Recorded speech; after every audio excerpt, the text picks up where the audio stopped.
Dave, empecemos a leer en el blanco de nuestra fe, que es realmente una de las frases más importantes que una persona puede decir, entender y anexar a su vida, ¿no? El objeto de nuestra fe.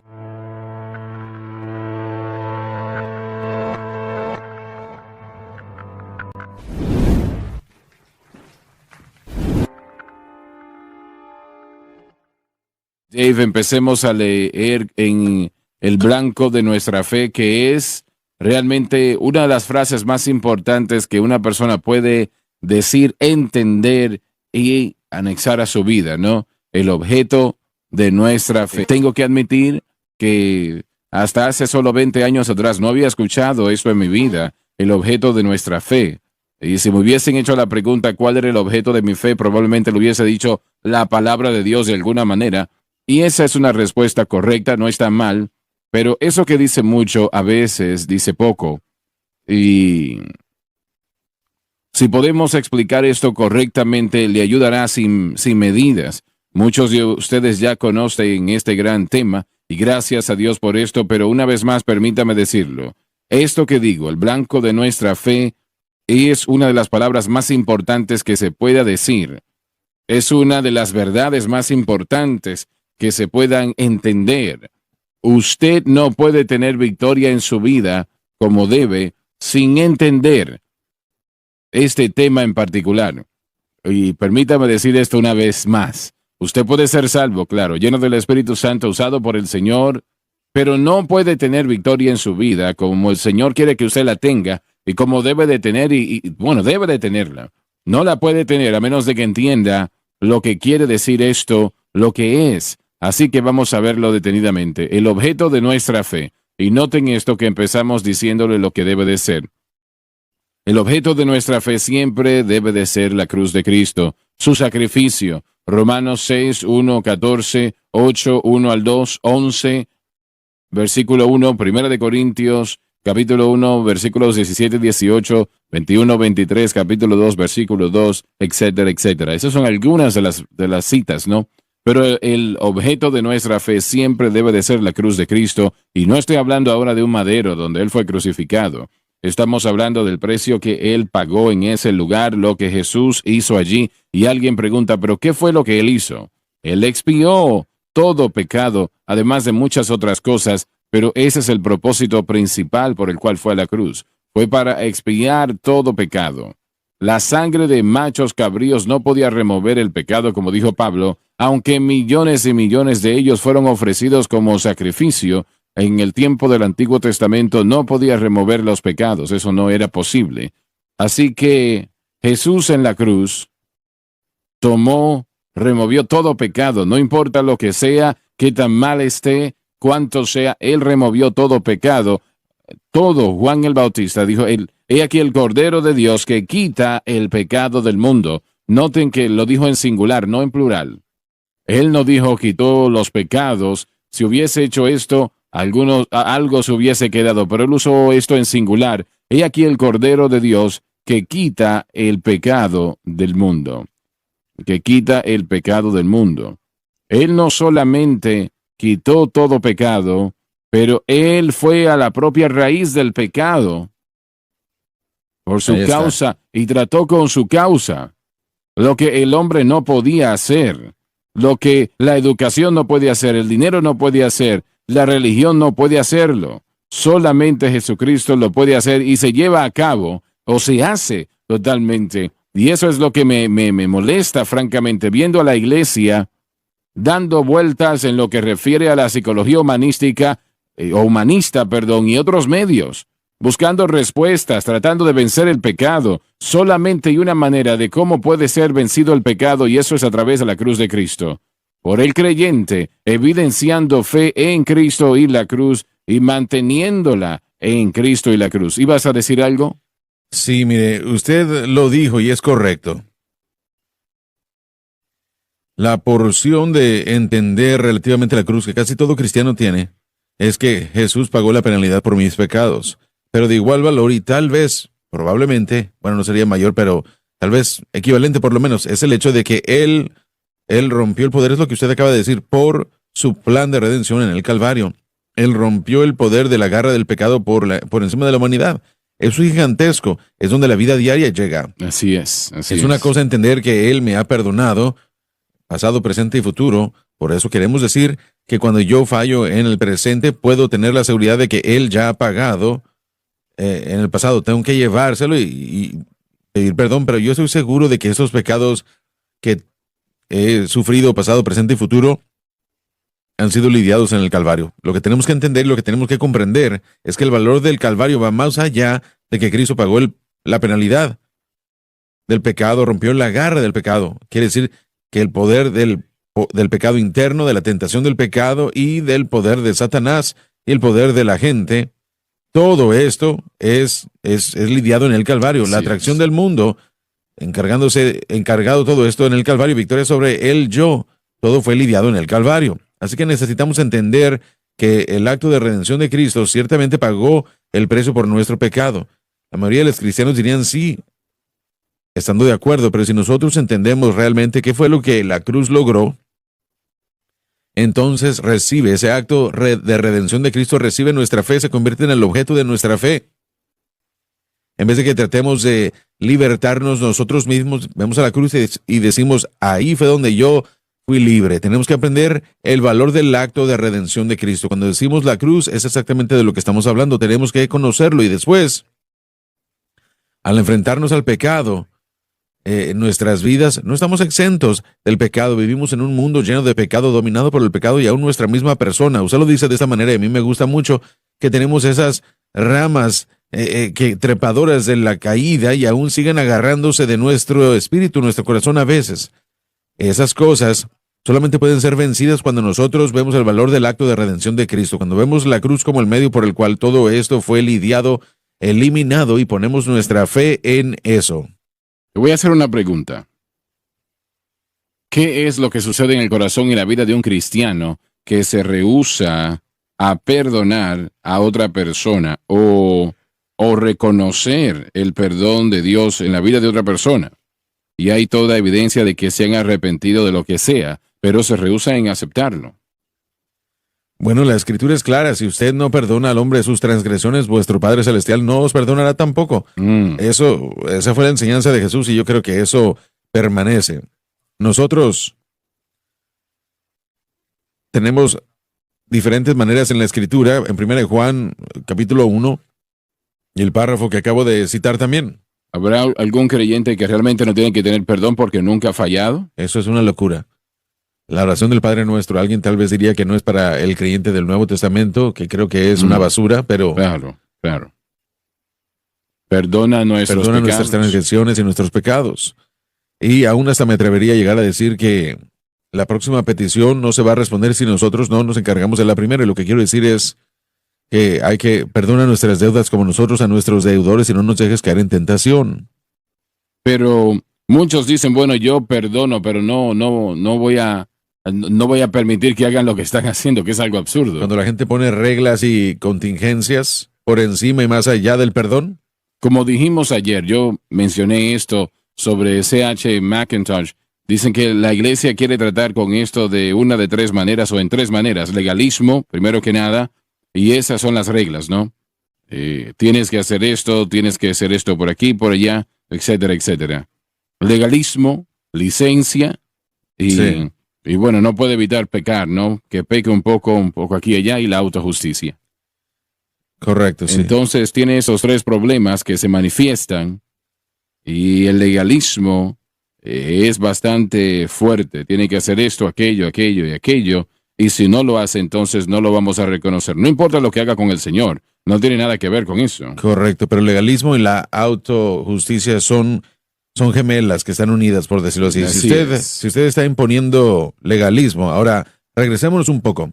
Cuando alguien le falla a Dios, el arrepentimiento tiene que ocurrir, y el arrepentimiento de parte de todo individuo, que quien quiera que sea, es un reconocimiento de que yo hice algo malo. Yo no los culpo a ellos, a ella, a él, a aquellos. No, yo me veo a mí mismo y yo estoy de acuerdo con Dios. Lo que Dios dice de mis acciones, estoy de acuerdo yo con ello y yo tomo responsabilidad y digo, Señor, perdóname, he pecado.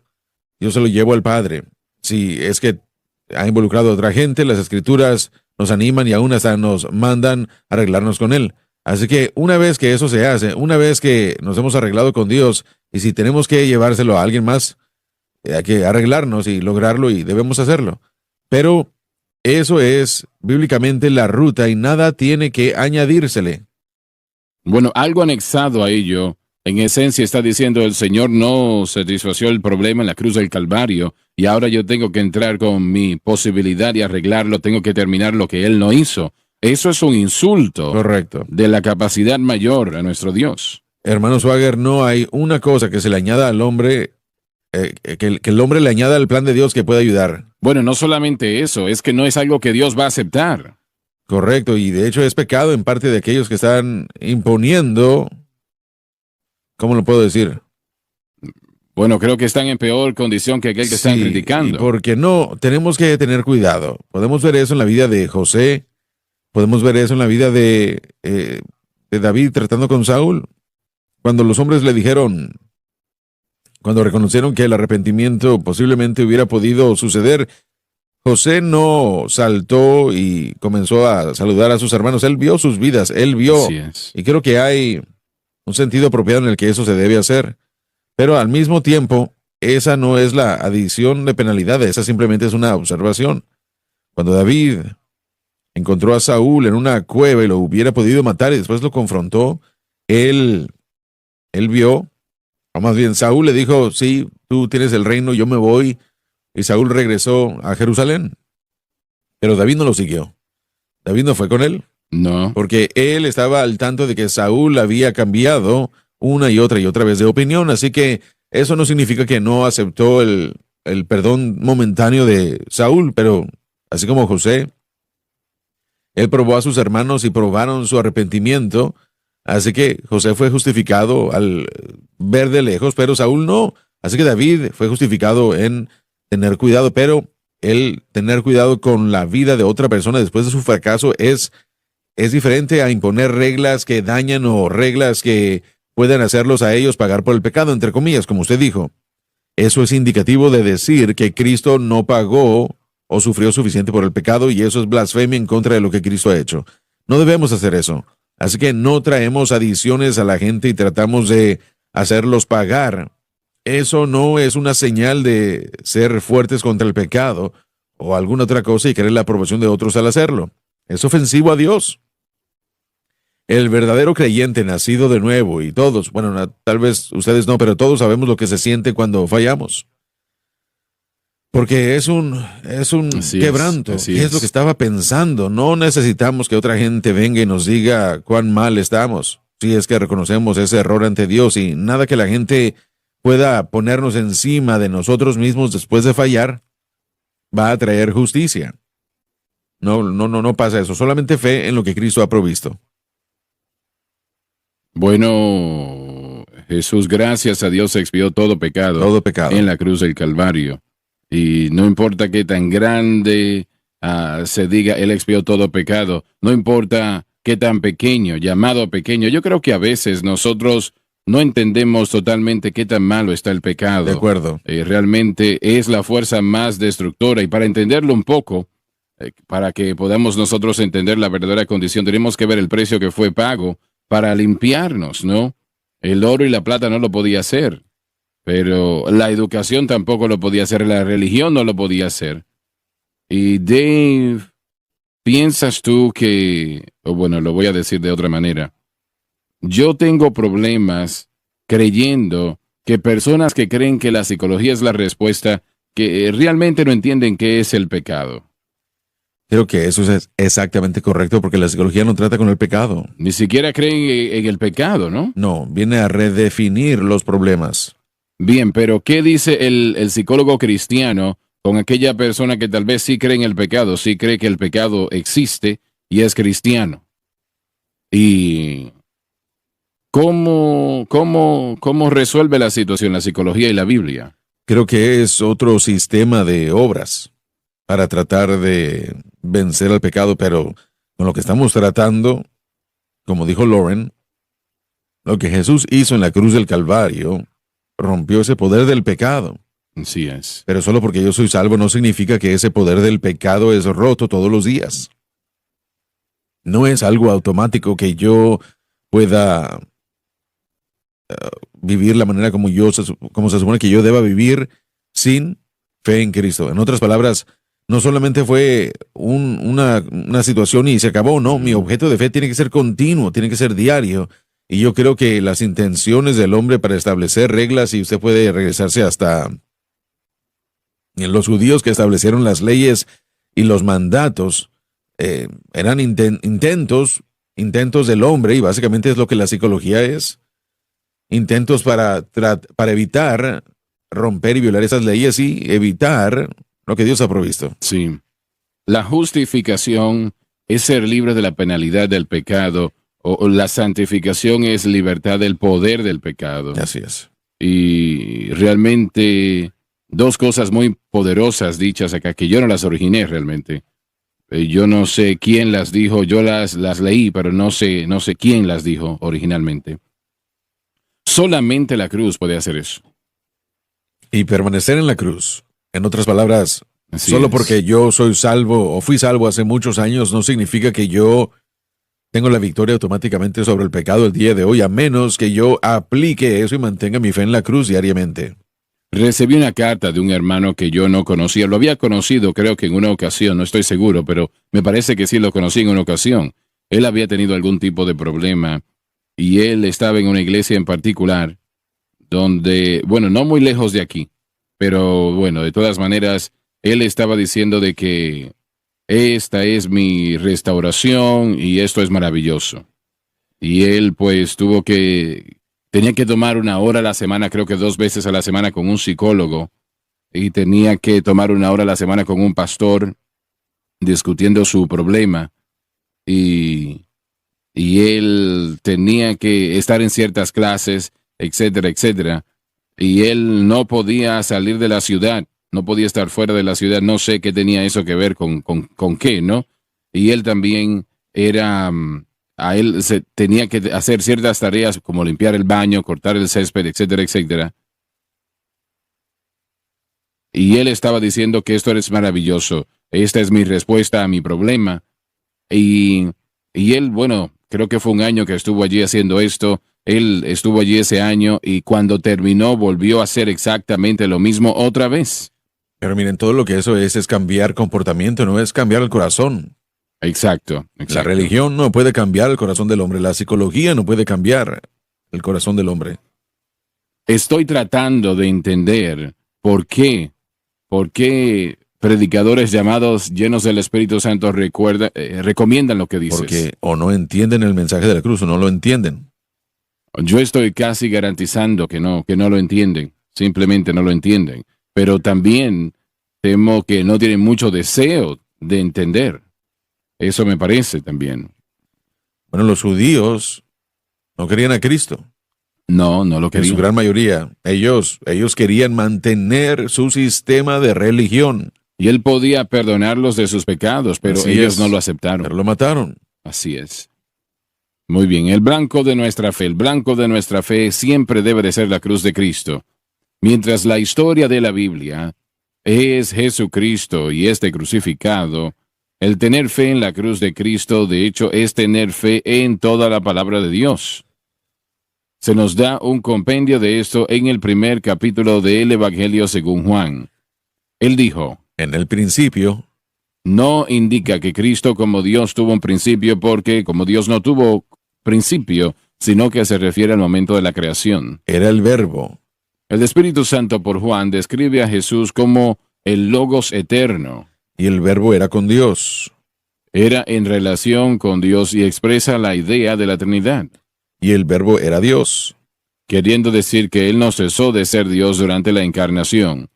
Él era y es Dios de la eternidad pasada a la eternidad del futuro, y permítame decir lo siguiente sobre esto antes de continuar. Él era Dios antes de Él venir a este mundo, la encarnación, y era Dios después de venir. Él nunca cesó de ser Dios.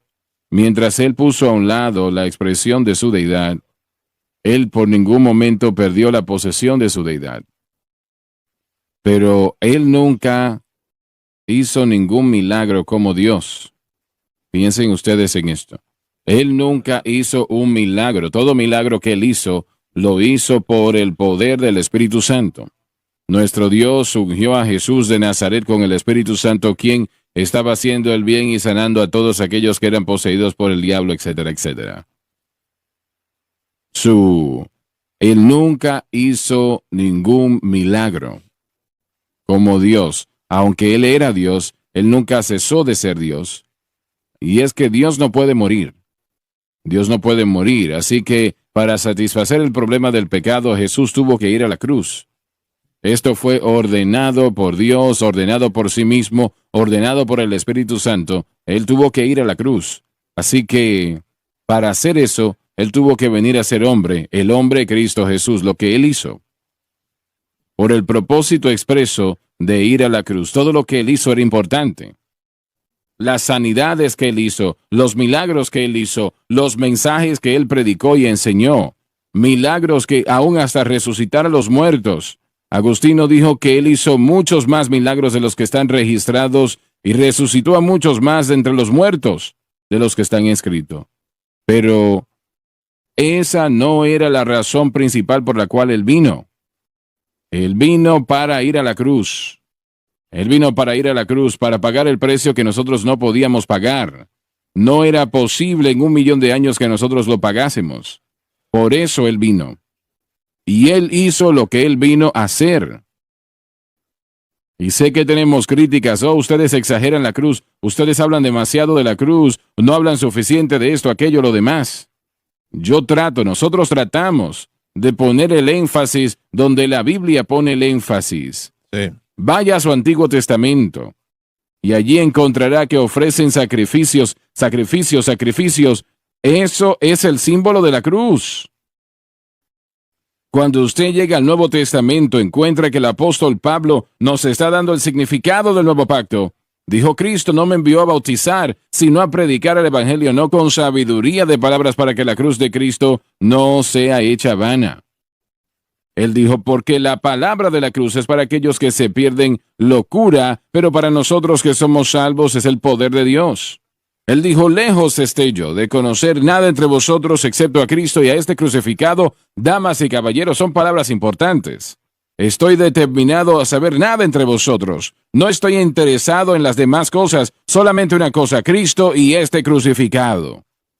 Porque allí está mi salvación, allí está la presencia de Dios, allí está mi vida, allí está mi victoria sobre el pecado.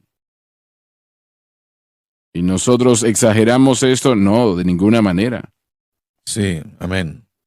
A menudo fallamos en entender que la manera como Dios ha establecido la vida cristiana es que el cristiano tiene que aprender dependencia, no independencia, dependencia. Eso no es algo que la raza humana acepta rápida o fácilmente. Tenemos que darnos cuenta, y David lo dijo apenas hace un momento, que cada mañana nos levantamos y tenemos que depender de Él.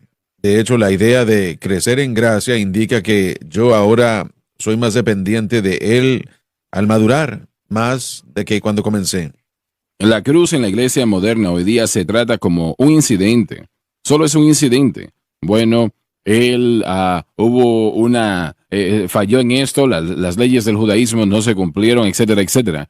Simplemente se tratan como que es algo incidental. Usted lo dijo anteriormente, los cristianos entienden que Jesús murió por su pecado, pero después pasan más allá. Colosenses 2:6 nos hablan de las escrituras de Pablo: de la manera como habéis recibido a Cristo, andad en él. Así que nosotros ordenamos nuestras vidas con el entendimiento de lo que Cristo hizo. Así como yo vine a Él el primer día y dije: yo no puedo salvarme a mí mismo, yo no puedo vivir de una manera provechosa, necesito un Salvador. El segundo día, el siguiente día después de nuestra salvación, regresamos a Él y decimos: no puedo vivir esta vida a solas, tengo que depender de ti y de lo que tú has hecho por mí. No se puede hacer de otra manera. Eso debe crecer en nosotros.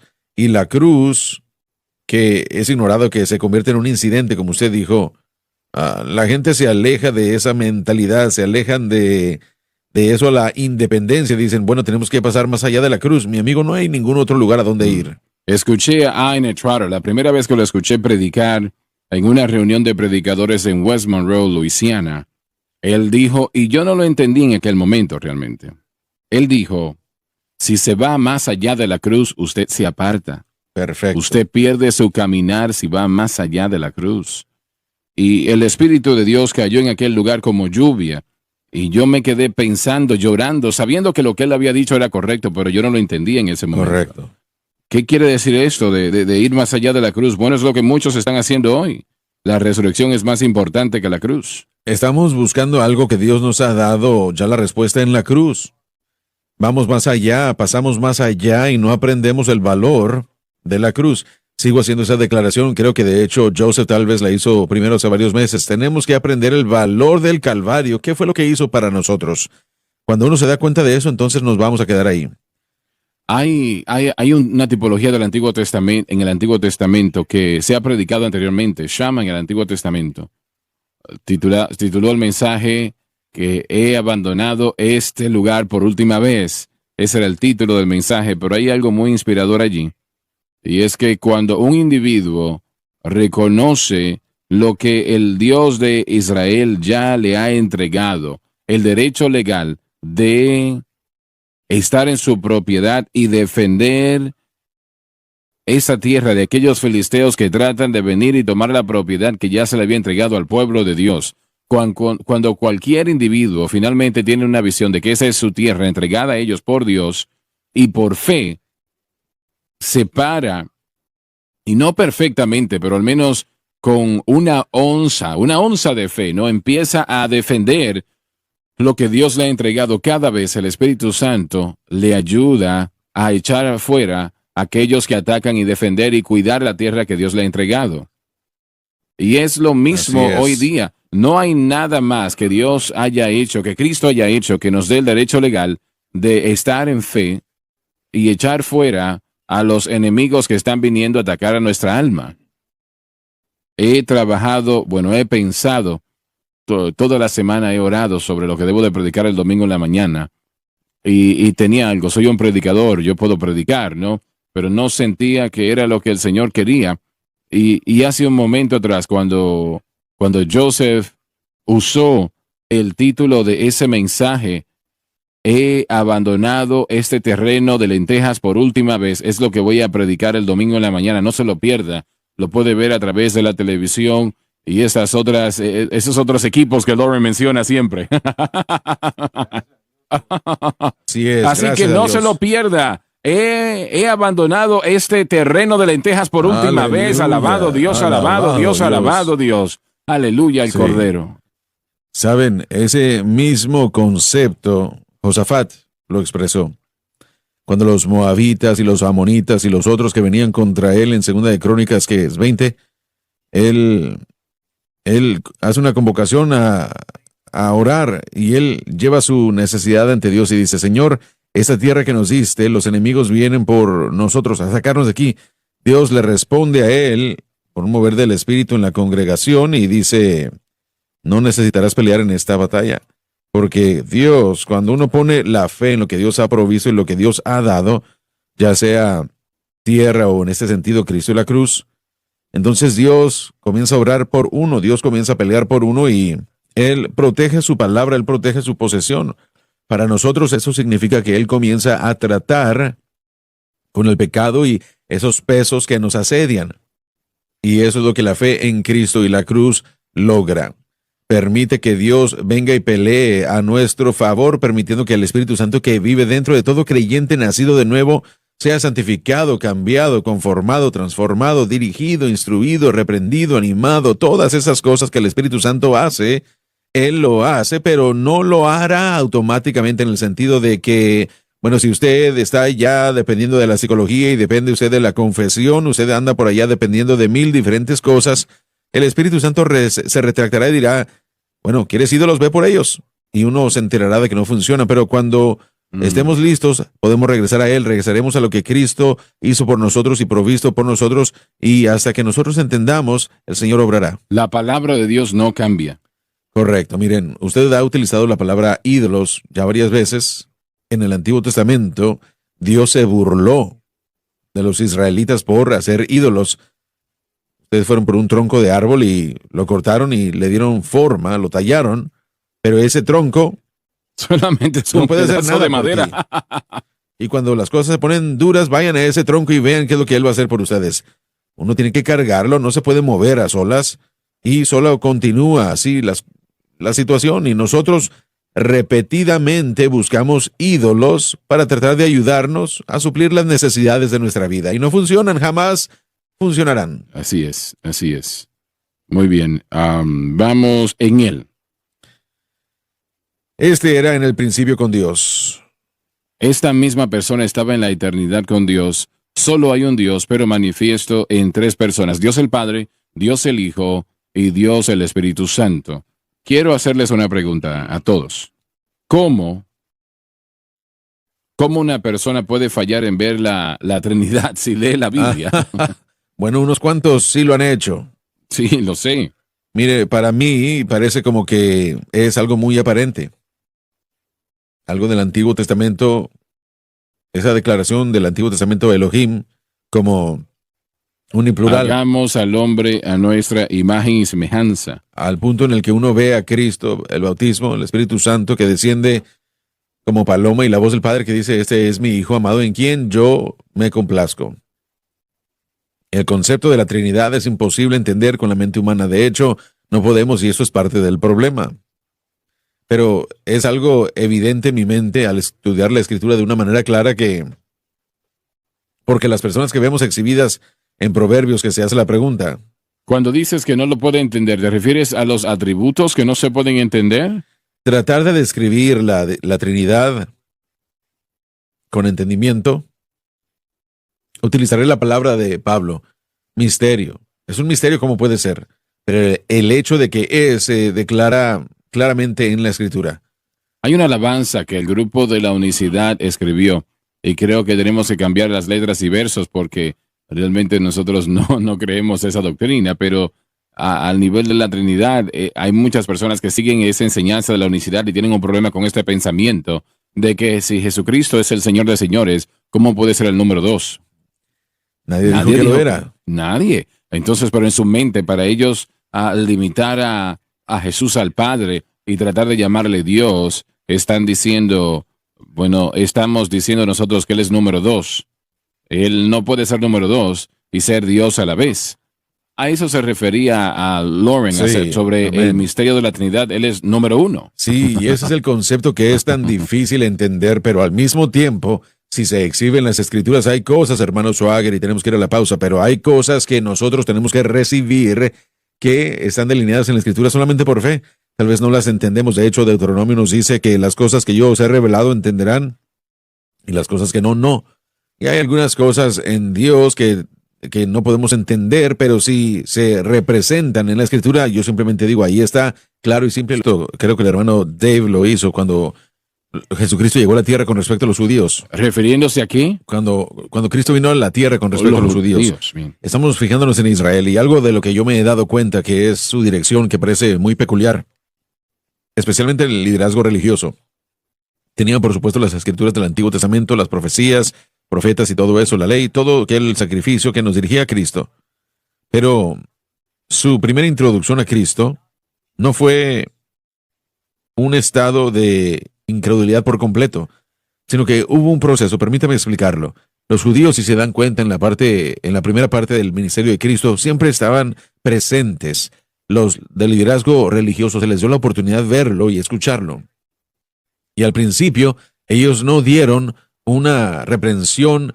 Al principio, ellos no presentaron una gran discusión contra Cristo. Eso llegó después y terminó en que lo mataron. Pero el estado de incredulidad, de una incredulidad completa que es finalmente el rechazo,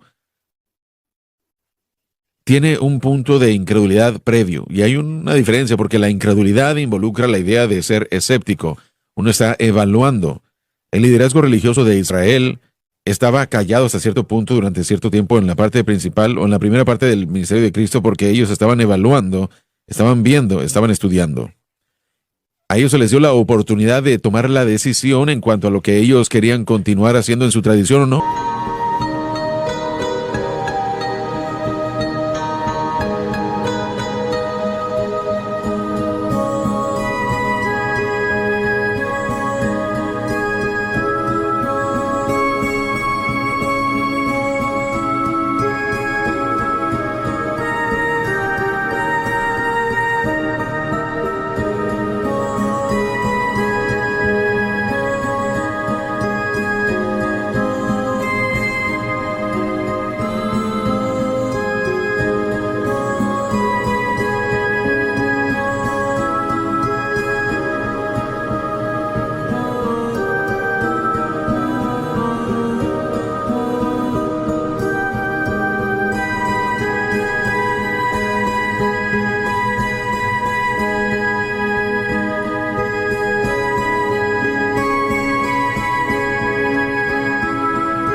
permíteme interrumpirte un segundo.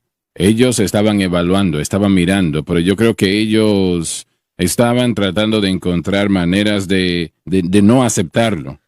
Bueno, era la práctica y la costumbre del liderazgo judío, del liderazgo de la religión, y tal vez el día de hoy, antes de que una conclusión se diera, debía haber un tiempo de evaluación.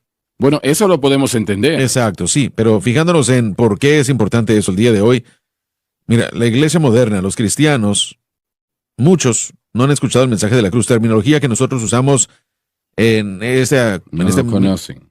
naturaleza pecaminosa y todo eso, el objeto de fe, todo eso. Miren, después de escucharlo por primera vez, ellos dicen, bueno, ¿de qué es lo que están hablando?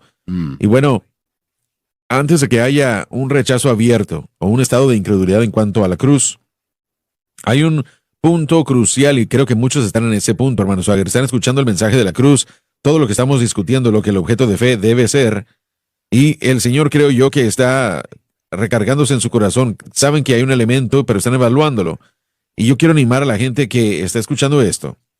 Y yo no estoy diciendo que hay un periodo de tiempo para algunos de nosotros que somos muy cabezones, tercos. Sé que eso es problema mío nada más, pero tal vez tome muchos años. Sin embargo, hay un periodo de tiempo antes de que la incredulidad llegue, que la gente está en un estado de incredulidad. Están a mitad del camino, por decirlo así. Pero ese periodo de tiempo está haciéndose más corto porque el Señor, a través de una variedad de alarmas y de llamados, está hablándole a su cuerpo, mostrándole claramente de que este mensaje, el mensaje de la cruz, es vital y esencial, no es opcional. Y que nuestro objeto de fe debe ser el enfoque.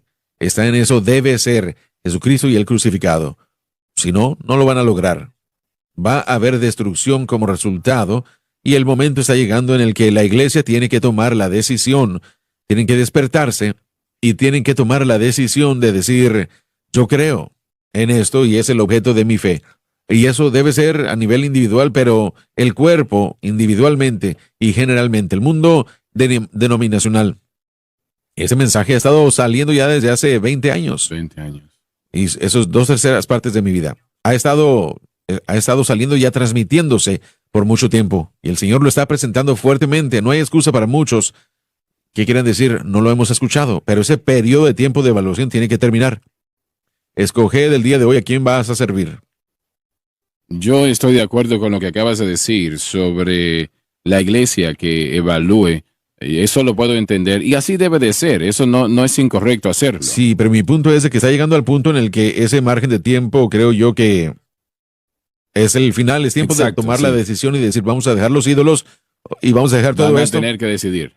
Sí, vamos a dejar todo eso y vamos a poner nuestra fe total y exclusivamente en la obra consumada de Cristo. Entonces, y solo entonces, vamos a poder ver todo lo que le hemos estado pidiendo a Dios. Él lo va a hacer, pero hay muchos que lo van a perder. No sé si los judíos tuvieron inclinación, los líderes religiosos de Israel en el tiempo de Cristo, si jamás tuvieron algún tipo de inclinación para favorablemente a cesar lo que Cristo estaba diciendo y haciendo. Bueno, eso... Y tenemos un poco de inclinación aquí en Nicodemo y José. Allí hay un poco de información. Y esos son 2 entre 70 que eran miembros del Sanedrín. Pero me parece a mí que cada pregunta que le presentaron era para tratar de atraparlo, de confundirlo, lo cual nunca lo hicieron. Bueno, su modo de entender las cosas era hacer preguntas. La idea de debatir, especialmente... Bueno, eso es lo correcto. Bueno, se dirige escolarmente, sí. Muchas veces no se recibe la respuesta porque muchas veces lo que tenemos que hacer es seguir haciendo preguntas. Jesucristo satisfizo, Él cumplió con las respuestas antes de las preguntas. Estaban haciendo las preguntas equivocadas. Debemos de pagar tributos al César, ¿no? Siempre trataban de sorprenderlo con la carta o la letra de la ley, pero Jesucristo lo hizo de cualquier manera. Creo que lo que el hermano Swagger está diciendo podemos ver y observar y darnos cuenta, considerar la respuesta a Juan el Bautista. Hicieron preguntas, pero realmente no eran con el propósito de entender, realmente era oposición, porque todo, y estoy de acuerdo con lo que se estaba tratando de encontrar decir, algo de qué excusarse. Era para eliminar la influencia, y cuando Jesús les llamó a la atención, preguntándoles, era...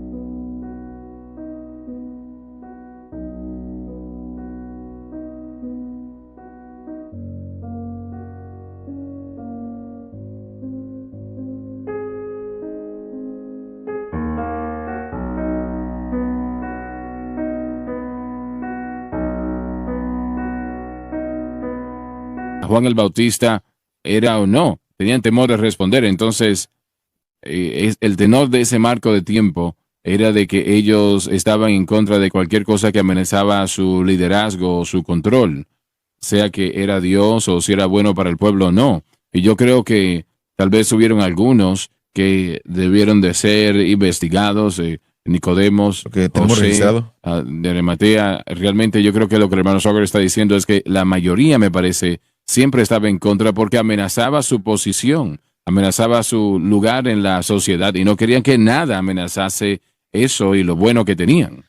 Regresando al objeto de fe, una de las preguntas que el cristiano tiene que hacerse, usted lo dijo anteriormente, ¿él quitó todo pecado o no? Cuando Juan hizo esa declaración, es el Cordero de Dios, y aquí están las notas, no sé si tenemos o hemos llegado a eso o no, pero el Cordero de Dios que quita todo pecado del mundo. No, todavía no hemos llegado allí. Si él quitó no solamente la penalidad del pecado, y si él quitó la raíz y la causa del pecado, entonces lo que esto nos dice como Sama de antaño, es que no tenemos que dejar esta parcela o terreno de lentejas, el pecado no tiene que añadirse a nuestra vida. Muchas veces cuando eso sucede, la verdad es que ya sea ignorantemente o tal vez a través de rebelión, nosotros estamos permitiéndole hacerlo. No es porque Dios ha dicho, bueno, ve y averíguatelas. No, Él ha quitado todo pecado. Y eso tiene que ver con nuestra justificación, primeramente. Pero esa justificación nos da el derecho legal de permanecer en nuestra propiedad y declarar victoria sobre el pecado. El pecado en nosotros es mucho más poderoso que nosotros, mucho más poderoso que nosotros. No importa qué tan educado usted sea, qué tan buena decisión tenga, cuánto usted piensa que tiene una determinación, que tiene una verdadera determinación para hacer las cosas bien, es más poderoso que nosotros. Y en nosotros mismos, o cualquier cosa que el hombre pueda hacer, nosotros no podemos vencer por esos medios. No es posible hacerlo. Puede ser vencido, debe de ser vencido, tiene que ser vencido y puede serlo en Cristo y lo que Cristo hizo en la cruz. Y ese entendimiento involucra una vez más la base de Romanos 6. Así es. Cuando somos unidos con Cristo como resultado de una simple fe, somos crucificados con Él, sepultados juntamente con Él, resucitados con Él en ese momento del tiempo de haber nacido de nuevo, muertos al pecado. No es algo que nosotros ganamos, es algo que se convierte en un hecho que necesitamos aprender, porque la muerte al pecado significa que mi relación al pecado, esa presencia interna y interna y externamente, los poderes del pecado son rotos, yo muero al pecado. Ahora, ¿creo yo que la cruz proveyó eso o no? 4,000 personas al año mueren de la nicotina. 400,000 personas al año. Esas son muchas personas. Sí. La mayor parte de esas personas trataron con todo lo que podían de parar y no pudieron hacerlo. No pudieron dejarlo. Y realmente es que, no tienen suficiente determinación. Algunos lo dejaron. Gracias a Dios por eso. Eso no destruye la hipótesis. Para algunos ellos tienen suficiente fuerza y determinación para hacerlo, pero a la vez ellos caen en otras cosas. Entonces, es verdad, hay personas que dejan de consumir alcohol, pero millones no pueden. Cambian una atadura por otra, es lo que pasa. Exactamente. Ya sea psicología, ya sea Alcohólicos Anónimos o algo así. Ellos tratan de no hacerlo, pero Isaac Newton tuvo sus leyes de movimiento, gravedad, y una de las leyes dice que por cada acción siempre hay una reacción. Y la razón por la cual menciono esto, porque es una ley del universo, no cómo funciona el universo, pero la analogía es que el pecado es un muro, podemos decirlo así. Mientras más yo empujo en contra de la ley, esa pared, esa ley está empujando en contra de mí. Yo no tengo suficiente fuerza. Sí. No tengo las fuerzas para hacerlo, para empujar en contra de la nicotina, para derribarla. Y así hay una lista larga de cosas. Yo no tengo fuerzas suficientes para crear una fuerza para tumbar ese muro, porque lo que viene en contra es mayor. Por eso, así es. La psicología dice que la gente debe decir, yo soy un alcohólico. Exacto, entonces se utiliza como apoyo nada más. Ese muro tiene que ser derrumbado y gracias a Dios que Dios hace eso mismo. Pero eso es a través de fe en Cristo nada más. Y muchos cristianos solamente están agotados espiritualmente, y eso es porque ellos durante 20 años han estado empujando contra la ley y finalmente se acaban de desplomar. Pero aún aquellos que aceptan y creen el mensaje de la cruz, ellos encontrarán que el pecado es tan poderoso, no es más poderoso que el Señor, obviamente, pero es mucho más poderoso lo que nos damos cuenta. Sí, Mucho así es. más poderoso de lo que nos damos cuenta, y porque no reciben gratificación instantánea, liberación instantánea, ellos lo desechan. Bueno, funciona para algunos, pero no para mí, etcétera, etcétera. Y no se dan cuenta de lo poderoso que es esto, y no están reconociendo lo débil que es su fe. Sí, así es. Una fe débil que está tratando de enfrentarse al poder que es más fuerte que el universo realmente.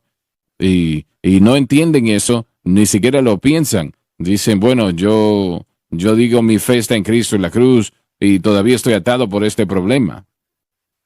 Bueno, yo creo que una de las cosas que hace el Espíritu Santo, y tal vez esto es personalmente, pero para mí esto a lo largo de los años se ha comenzado a descubrir y mostrarme áreas en las que yo aún estoy empujando contra el muro, y hay más de un muro, pero esa es una de las cosas que tal vez la primera obra del Espíritu Santo que ha hecho con respecto a cualquier cosa en mi vida es mostrarme, hijo, aquí es donde tú no estás confiando en mí, tú estás bien acá, pero tiene que ser total la fe.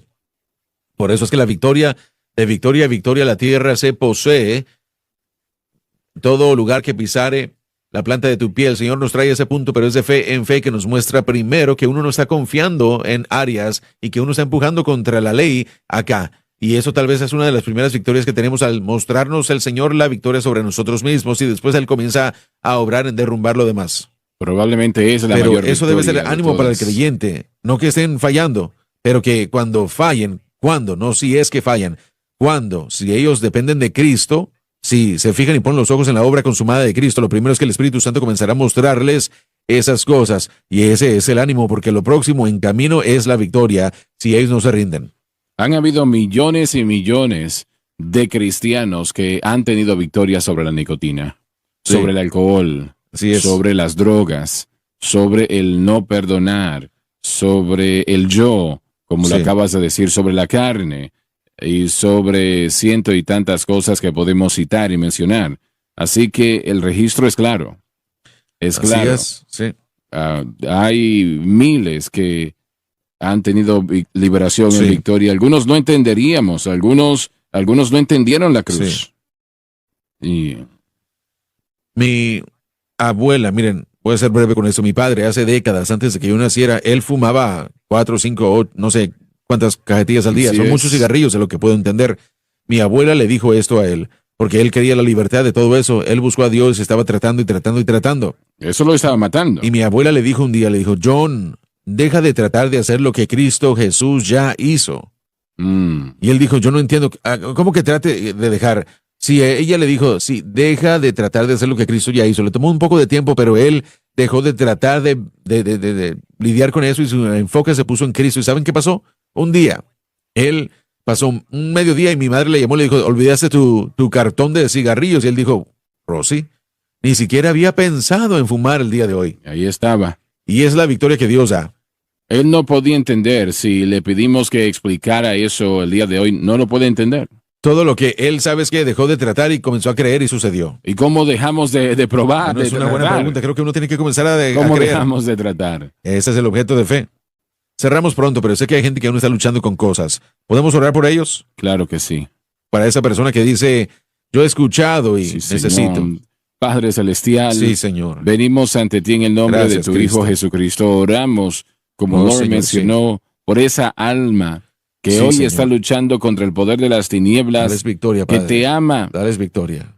que quiere victoria, que no quiere que haya nada en su vida que esté entorpeciendo su caminar Señor. con Dios. Señor, yo estoy pidiendo ahora mismo que tu poder venga Aleluya, sobre sí, ellos. Tú pagaste el precio en la cruz del Calvario Gracias, Jesús. para que podamos ser libres. Que todo creyente Gracias, sea Señor. libre de todo tipo de esclavitud, no importa cuál sea. Aleluya. Libre. Gracias a Dios que soy libre Aleluya. en el nombre de Jesús. Ayúdalos a hacer como Jan lo acaba de explicar sobre su papá. Sí, Señor. Señor, que dejen Amén. de Así es. tratar y que empiecen a Aleluya. creer, aleluya. Yo soy Sí, Señor. libre en el poderoso y santo nombre de Jesucristo. Y Señor, dale a esa persona aliento y fortaleza. Y lo pedimos todo en el nombre de Sí, nuestro Señor. Señor. Amén y Amén. amén. Les amamos.